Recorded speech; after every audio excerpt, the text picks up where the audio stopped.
Assalamualaikum warahmatullahi wabarakatuh. Ketemu saya dengan Taufan Trioktora. Pada kesempatan hari ini saya akan membahas pembahasan ulangan harian yang telah kalian lakukan minggu kemarin. Oke, kita lanjutkan. Soal dari kuisis ada 20 nomor ya. Ini ada soal pertama, soal kedua, soal ketiga, soal keempat, soal kelima, 6, 7, 8, 9, 10, 11, 12, 13, 14, 15, 16, 17, 18, 19, 20. Ini soalnya. Oke, kita mulai soal yang pertama. Segala sesuatu yang dapat diukur dan dihitung dinyatakan dengan angka dan satuan disebut, ini definisi dari apa? Yaitu besaran. Jadi definisi dari besaran ini ya. Nah, sebenarnya besaran itu kan sudah kita pelajari, ada dua definisi. Definisi secara real, nyata, itu dia besaran itu diukur, sesuatu yang diukur. Nah, kalau diukur pasti bisa dihitung juga. Jadi diukur dan dihitung. Hasilnya ada dua, yaitu angka ditambah dengan satuan. Nah, itu yang harus kita pahami, definisi dari besaran. Next, nah kegiatan membandingkan, kalau tadi berkaitan dengan besarannya, kalau membandingkan dengan alat ukur, nah ini disebut dengan mengukur. Jadi ini kegiatannya, mengukur. Kalau besaran tadi sebuah, bisa kita asumsikan benda. Kalau ini kegiatan, berarti kita proses melakukan, yaitu apa? Mengukur. Karena berkaitan besaran, kita memilih yang mengukur, bukan menghitung. Oke, nah kita lanjutkan. Doni melakukan beberapa kegiatan pengukuran dan diperoleh data sebagai berikut. Yang pertama, nimbang massa telur, terus menghitung volume telur, mengukur suhu kamar, terus mengukur tinggi meja, kemudian mengukur luas kantor. Yang keenam, menghitung denyut nadi. Nah, hasil pengukuran besaran pokok. Besaran itu kan kita bagi menjadi dua berdasarkan satuannya. Apa? Yang pertama adalah besaran pokok, yang kedua adalah besaran turunan. Jadi besaran itu ada dua ya. Ada dua, yaitu besaran pokok dan besaran turunan. Ya. Nah, besaran pokok ini ada 7 jumlahnya. Yang pertama adalah massa, yang kedua panjang, yang ketiga waktu.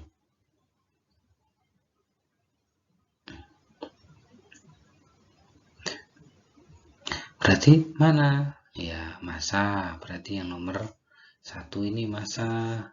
Kemudian menghitung suhu kamar, suhu ini. Dan yang ketiga adalah mengukur panjang. Mengukur panjang itu adalah tinggi. Maka jawaban yang benar adalah 1, 3, dan 4. Nah, ini soal yang sama untuk yang penjelasan sebelumnya.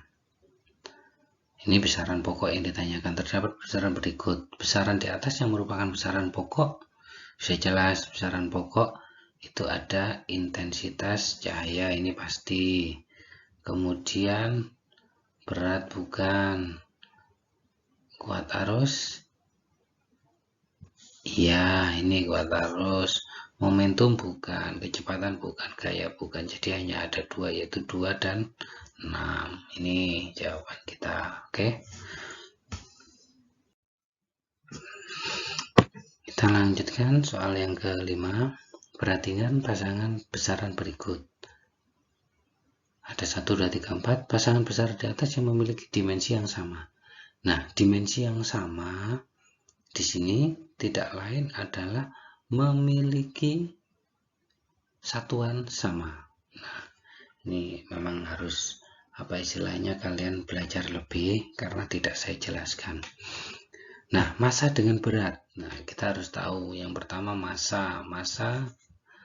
Massa itu tidak lain adalah satuannya apa? Satuannya dalam kilogram. Kemudian berat. Berat itu satuannya adalah newton. Sehingga ini tidak sama. Oke, kalau tidak sama berarti adalah bukan. Yang nomor 2, momentum. Nah, kalau kita melihat momentum itu tidak lain kalau dapat dari rumusnya ya, kita melihat rumusnya, momentum itu P sama dengan M kali V. M-nya adalah massa, V-nya kecepatan, berarti kilogram meter per sekon. Ini momentum. Kemudian impuls itu tidak lain adalah gaya tiap satuan waktu, berarti gaya itu newton per sekon. Nah, kalau kita melihat newton itu adalah kilogram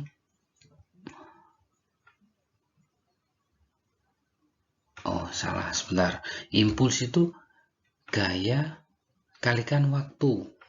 Gaya kalikan waktu, bukan N per S tapi N kali S. Oke. Gaya itu adalah N kali S, di mana N itu adalah satuannya, kalau kita ngomong satuannya adalah kilogram meter per sekon kuadrat.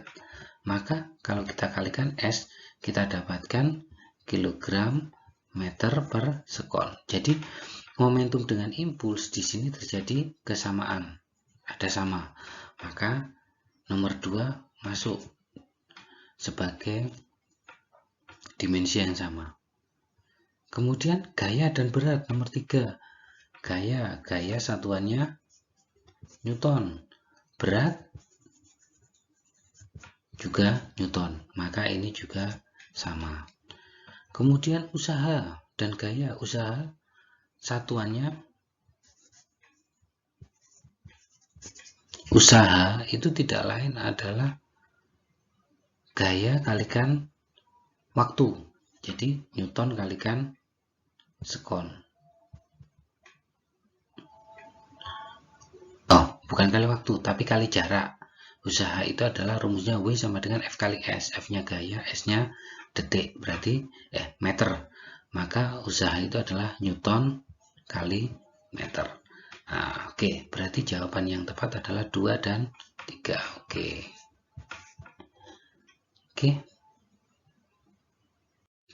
Massa jenis adalah sebuah besaran turunan. Besaran pokok yang menurunkan besaran massa jenis adalah, nah ini kan pertanyaannya massa jenis. Kalian sudah paham di dalam rumus fisika, massa jenis itu disimbolkan dengan rho. Rho sama dengan M per V. Kalau kita melihat ini, maka satuannya adalah M ini kilogram. Jadi satuannya dalam kilogram, volume satuannya adalah meter kubik. Nah, maka dari sini kita lihat besaran pokoknya apa? Kilogram. Di sini kilogram itu tidak lain adalah miliknya massa.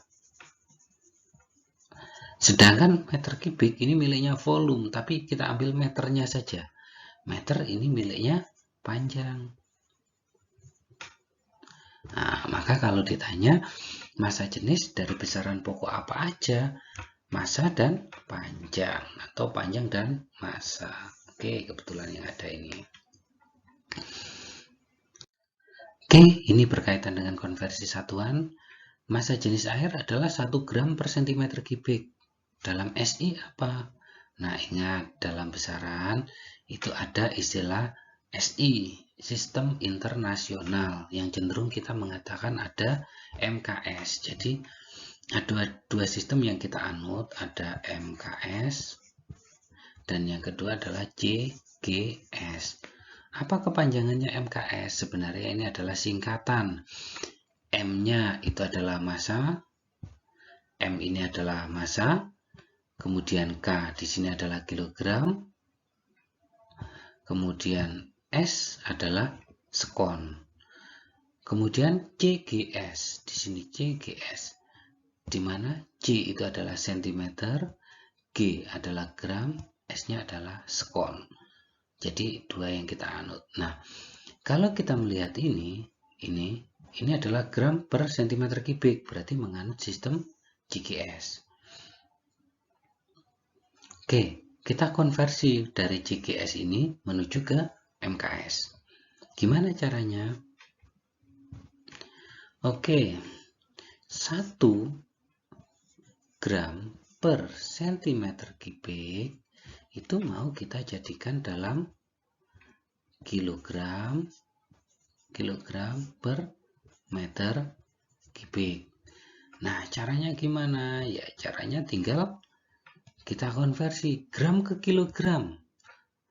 Kan kita sudah belajar sistem tangga itu ya, sistem tangga yang seperti ini. Nah, kilometer, hektometer, dekameter, meter, desimeter, sentimeter, dan milimeter. Gram ke kilogram, oh naik 3. Berarti kalau naik 3, dia kita bagi 1000. Berarti hasilnya adalah 1 per 1000 kilogram. Nah, kemudian sentimeter ke meter. Sentimeter ke meter itu tidak lain adalah naik 2 tingkat. Jangan lupa karena di sini karena di sini pangkatnya adalah pangkat 3, maka ya kita pangkatkan 3. Naik 2 tingkat berarti kan dibagi 100. Pangkat 3 berarti 100 kali 100 kali 100 dibagi 1 juta. 1 per 1 juta meter kubik. Nah, maka hasilnya berapa? Kalau ada pembagian seperti ini dengan matematika biasa, tinggal kita balik. Yang di bawah per akan kita naikkan menjadi di atas. Jadi yang per di ini naik ke atas ini. Begitu juga yang per di sini akan turun menjadi per yang di bawah. Oke, sistem itu. Maka ini tidak lain hasilnya adalah 1 juta dibagi dengan 1000. Satuannya tetap ya, kilogram per meter kubik. Nah, maka 1 juta dibagi 1000 hasilnya adalah 1000. 1000 kalau dibuat 10 per pangkat adalah nolnya ada 3. Berarti hasilnya adalah 10 pangkat 3 kg per meter kubik.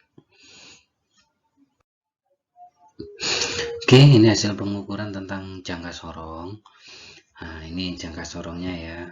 Kayak gini jangka sorong itu. Kemudian kalau kita baca di sini, ini skalanya ya, maka akan hasilnya seperti ini. Nah, skala yang panjang ini 0 sampai 12 biasanya di sini ini adalah skala utama, sedangkan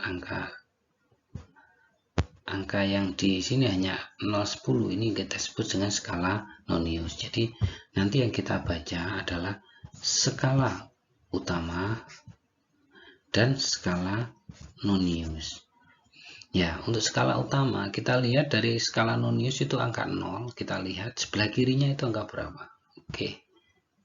Di sini ini angka 0, sebelah kirinya kan ini sudah 1 2 3 4. Ada muncul kelihatan 4 digit, maka di skala utama ini adalah muncul 4. Jangan lupa satuannya dalam milimeter, karena satu yang terlihat di situ adalah 1 cm.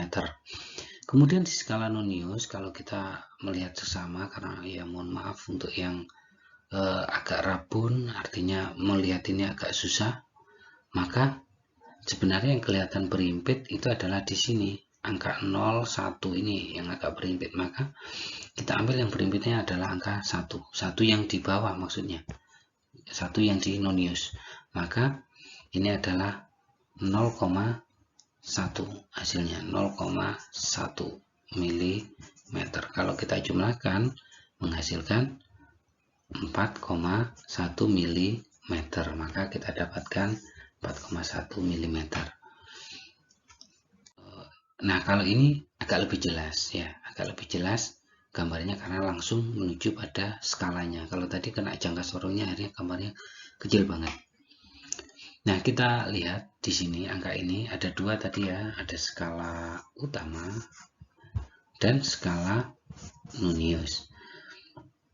Skala utama kita lihat ini dari 0 skala Nonius sebelah kirinya, berarti kan kita dapatkan ini 2 cm, berarti itu adalah kalau dalam ini itu tidak lain adalah 2,2 cm. Kalau dalam milimeter itu tidak lain adalah 22 mm.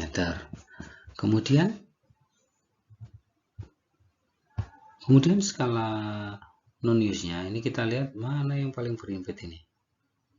Ini ya, sepertinya yang paling berimpit ya.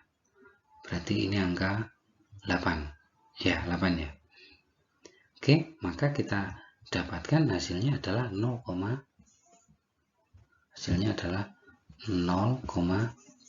mm. Maka kalau kita jumlahkan menghasilkan 22,8 mm. Tapi jangan lupa di sana di pilihannya adalah harus dirubah ke dalam cm. Maka kalau ini kita rubah ke dalam cm, naik satu tingkat dibagi 10 menghasilkan 2,28 cm. Oke, ini jawabannya. Kalau ini sudah jelas ya. Kalau kalian sering praktikum di SMP dulu menggunakan alat ukur waktu, ya ini yang kalian gunakan. Loh Pak, zamannya enggak kayak gini sekarang. Ya memang gitu kan. Alat ini kalau kalian pahami, ini adalah jam analog. Bukan jam ya, tapi stopwatch ya. Jadi ini adalah stopwatch analog. Nah, zamannya sekarang hampir rata-rata anak muda sekarang jarang menggunakan stopwatch analog ini, tapi yang ada adalah sudah menggunakan digital. Digital itu sudah terlihat angka-angkanya pasti. Seperti kalian menggunakan handphone, itu pakai digital sudah ya. Kemudian jam sekarang beberapa jam analog. Jadi ini alat ini digunakan untuk mengukur waktu. Oke, untuk yang terbaru saat ini teknologinya menggunakan digital ya, jarang menggunakan analog. Karena ini praktikum di sekolah, tetap kurikulumnya tetap mengacu pada kurikulum yang lama, sehingga ya kebanyakan soal-soalnya menuju ke gambar kayak gini, menuju ke teknologi lampu yaitu analog. Oke, soal ini berkaitan dengan angka penting. Soalnya pada pengukuran panjang benda diperoleh hasil pengukuran 0,304 cm. Banyak angka penting dari hasil pengukuran itu berapa? Nah, kita coba pahami bahwa angka penting itu ada dua. Jadi angka penting itu ada dua, yaitu angka pasti dan yang kedua adalah angka taksiran. Jadi angka pasti dan angka taksiran. Angka pasti itu pasti dari hasil angka, dari hasil alat ukur, dan angka taksiran itu adalah hasil perkiraan. Beberapa orang kadang tidak menuliskan angka taksiran karena sudah kita anggap sudah pastinya pasti aja, taksirannya tidak usah. Tetapi kalau kita ngomong pekerjaan di dalam pengukuran seperti ini, pasti kita akan menaksir yang terakhir di sini ada angka taksiran. Oke, kita lanjutkan. Jadi angkanya kalau kita tulis ulang 0,304. Nah, kita buka aturan angka penting. Aturan angka penting ada 4. Yang pertama, jadi semua angka bukan 0 itu adalah angka penting. Jadi ini angka bukan 0. Angka bukan 0, penting. Kemudian kalau angka 0 bagaimana? Aturan yang kedua, 0 yang di tengah-tengah angka bukan 0, berarti 0 yang di sini ya. Ini 0 yang di sini, ini kan di antara angka bukan 0, berarti 0 yang di sini itu merupakan angka penting. Wah, masuk jadi angka penting ini. Kemudian aturan yang ketiga, 0 yang di sebelah kiri. 0 yang di sebelah kiri, kebetulan sebelah kanan. Kebetulan di kanan tidak ada, tidak usah kita bahas. Dan yang terakhir yang keempat, 0 yang di sebelah kiri. Nah, ini yang sebelah kiri. Yang di sebelah kiri itu bukan angka penting. Maka dari sini kita dapatkan angka pentingnya sebanyak berapa ini? Sebanyak berapa? Ya tinggal kita hitung 1, 2, dan 3. Maka yang kita dapatkan adalah 3 angka penting. Oke, lanjut masih berkaitan dengan angka penting. Jadi jangan diremehkan di angka penting ini, karena banyak sekali anak-anak meremehkan. Ini kan pelajaran SD, Pak. Iya. Penjumlahan, pengurangan semuanya berdasarkan dari apa yang sudah kalian pelajari di SD itu. Maka kalian harus di sini konsepnya angka penting ini. Hitung-hitungannya tetap pelajaran SD, tidak akan kita hilangkan. Oke, di dalam angka penting di sini kita tahu tadi ada angka pasti dan angka taksiran. Nah, kalau tidak menyebutkan pasti dan taksiran di situ, maka yang terakhir kita sampaikan sebagai angka taksiran. Maka kalau kita tuliskan sebagai contoh ya, ini yang atas, yang 2 dari pengurangan dulu berarti ya. 782,89 itu tidak lain adalah yang ke-9, yang angka terakhir 9 itu adalah angka taksiran. Kemudian kita tulis 80,1.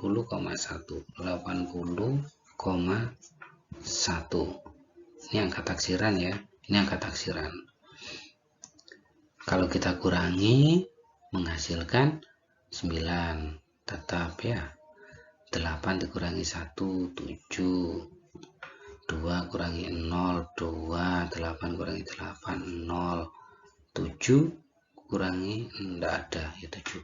Nah, jangan lupa angka pasti dengan angka taksiran itu kalau dioperasikan akan menghasilkan taksiran. Pokoknya ada taksiran. Jadi ini ada angka taksiran, ini ada taksiran.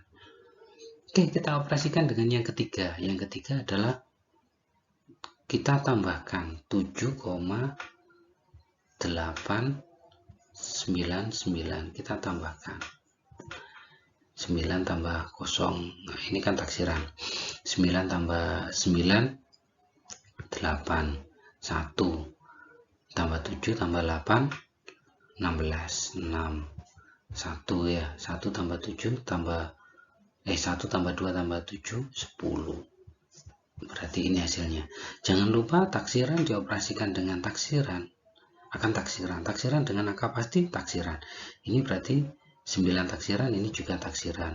9 taksiran dengan 9 pasti, ini berarti menghasilkan taksiran.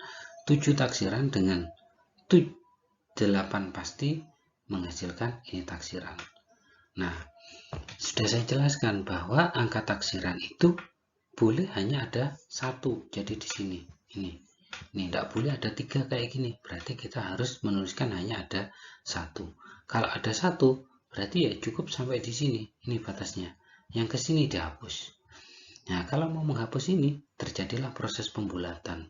Kalau lebih dari 5 maka dia akan dibulatkan ke atas. Berarti 6 kita tambah 1 hasilnya 701 710,7. Jangan lupa itu ya.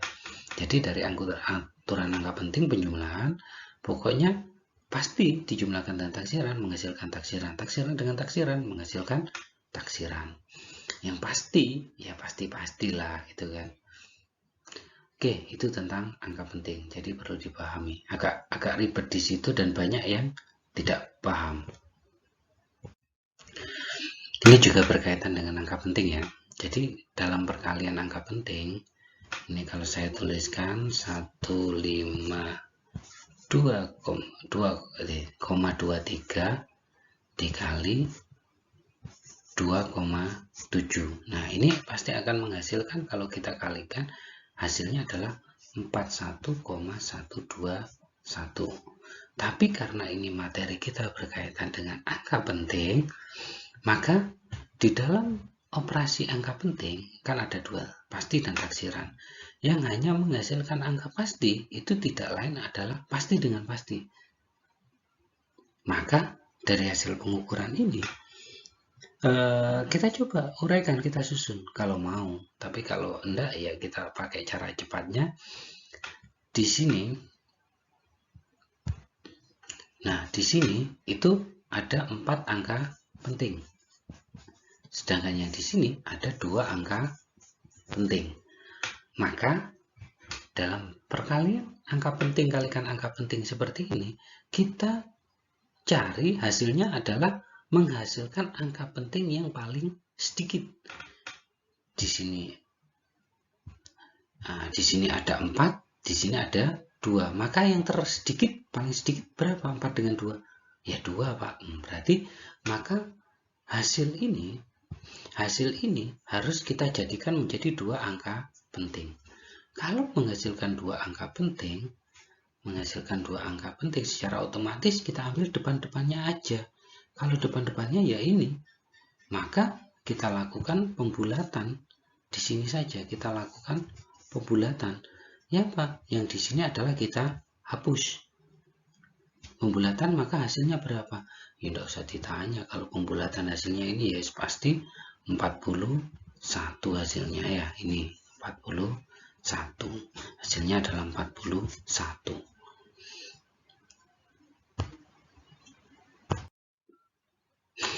Oke, kita lanjutkan. Ini materi tentang notasi ilmiah. Jangan lupa berkaitan dengan notasi ilmiah itu persamaannya adalah A kali 10 pangkat N, di mana A itu nilainya adalah paling kecil itu adalah 1, paling besar kurang dari 10, 9, sekian boleh. Nah, jadi ini aturannya, A ini nilainya adalah ini, kurang sama dengan 1, lebih atau sama dengan 1, kurang dari 10. Kemudian N di sini adalah pangkat. Nah, maka kalau kita melihat ini, 150.000 km per detik, kalau jadikan kilometer per detik, jangan lupa ya, tetap satuannya berarti ya, tidak berubah kilometer per detik, maka ini kita notasikan ilmiah aja gitu kan.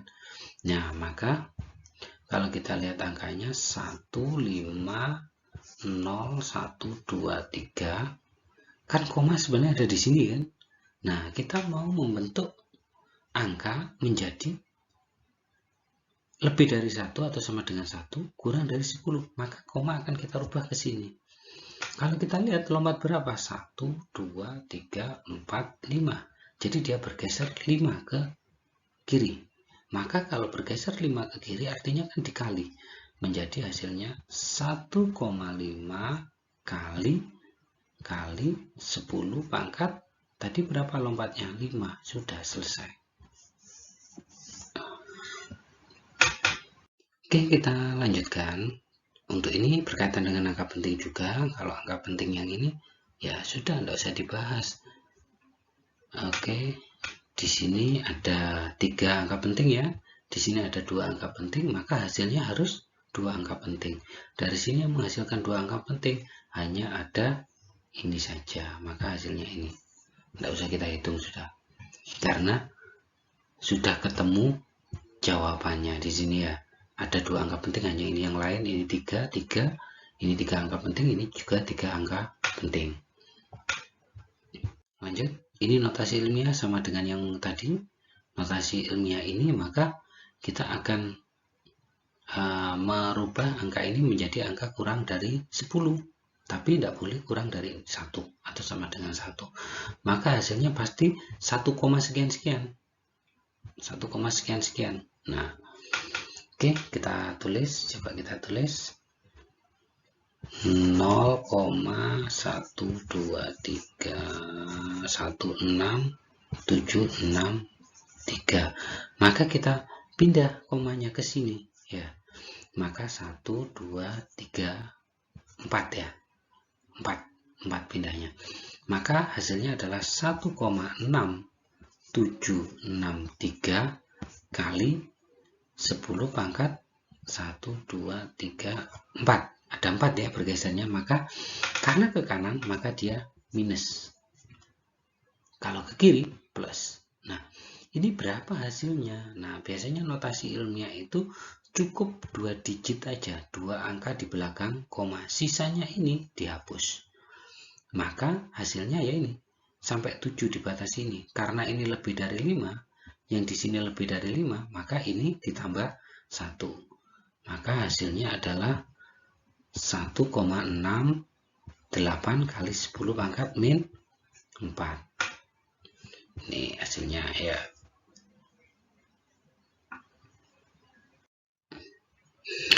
Oke, ini ada rumus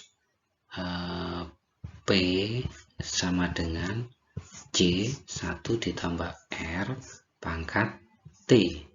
Dari soal diketahui C-nya nilainya 200, C 200, kemudian R ketemu 2, T ketemu 2. Maka nilai P-nya berapa?